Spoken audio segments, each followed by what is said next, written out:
Demanding a change of location, the kidnapper scared the parents, saying their daughter had a high fever. They nearly lost it. The parents, beside themselves, begged the kidnapper, who told them to find a trash can in front of a building.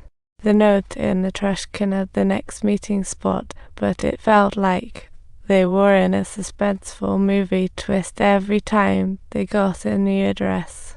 They were told to pull over, stash cash, take the cable car, daughter waits on the mountain top, the kidnapper claimed.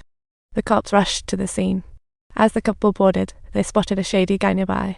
Before getting in, the guy shot them a look that said, "Surprise." Too bad the detective in the trunk couldn't keep it. The detective briefed his team, got a close look at the kidnapper through gaps as the couple faced a surprise attack atop the mountain. They reached the top but found no daughter. Feeling toyed by the kidnappers, the detective vanished among the crowd. Drowning in despair, they kicked out the cops.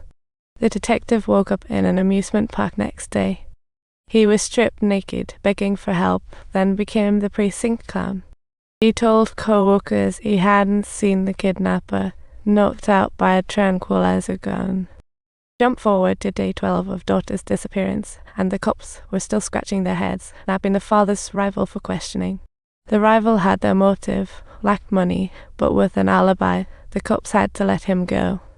Father drowns his sorrows in booze when the kidnapper calls, saying trusting the police was dumbest. Father begs, promising $1 billion if that's what it takes to get his daughter back. No pressure, the kidnapper offers another chance, but the call ends before the father inquires. Cliffhanger. Hearing his daughter's voice barked hope in the father. At least she was safer now. Fingers crossed. However, after that initial contact, the kidnapper never reached out to them again, seemingly vanishing into thin air. 3 days later, the mother received a mysterious letter, one that held the potential to alter everything dramatically. The letter said she couldn't trust her husband. To save her daughter, followed the kidnapper's demands.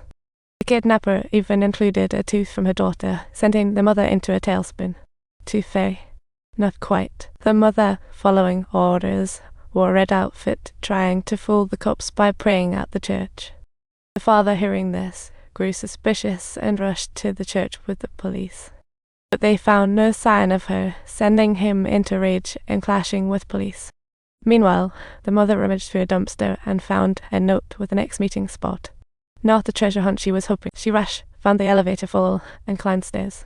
Halfway, exhaustion overwhelmed her. She even started dreaming up scenarios where her daughter was calling her from the hallway. Spoiler, she wasn't.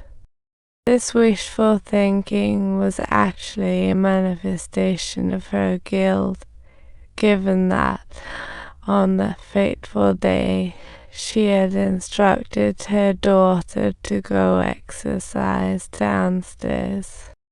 When she reached the Temple of Heaven, she found a note with bank details in the trash. Classic kidnapper move.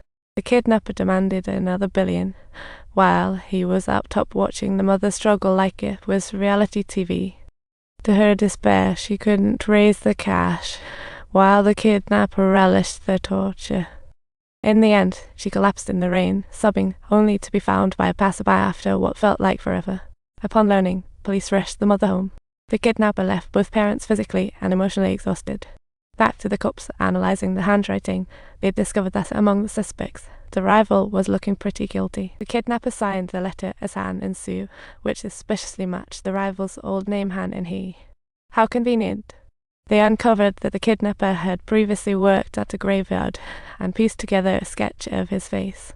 Guess it pays to dig into someone's past. Just as the father pleaded, the phone rang, the kidnapper calling again. The rival, monitored by police, definitely was the kidnapper. The kidnapper demanded the father have a disguise ready by tomorrow. Because, why not throw that in?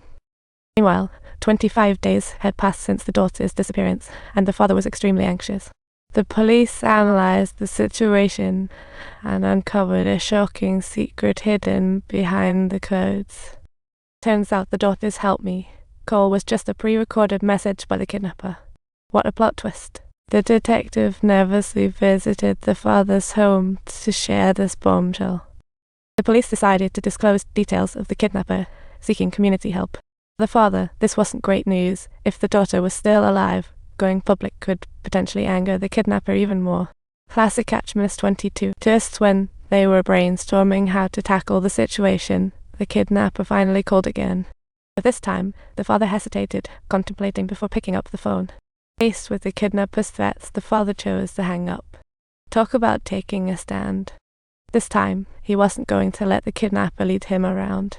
By the next evening, he changed into a fresh up. As luck would have it, the kidnapper called again while they were eating dinner, definitely stealing their appetites. The father, in an unusual move, told the kidnapper he was busy and to call him back in 3 minutes. What a plot twist.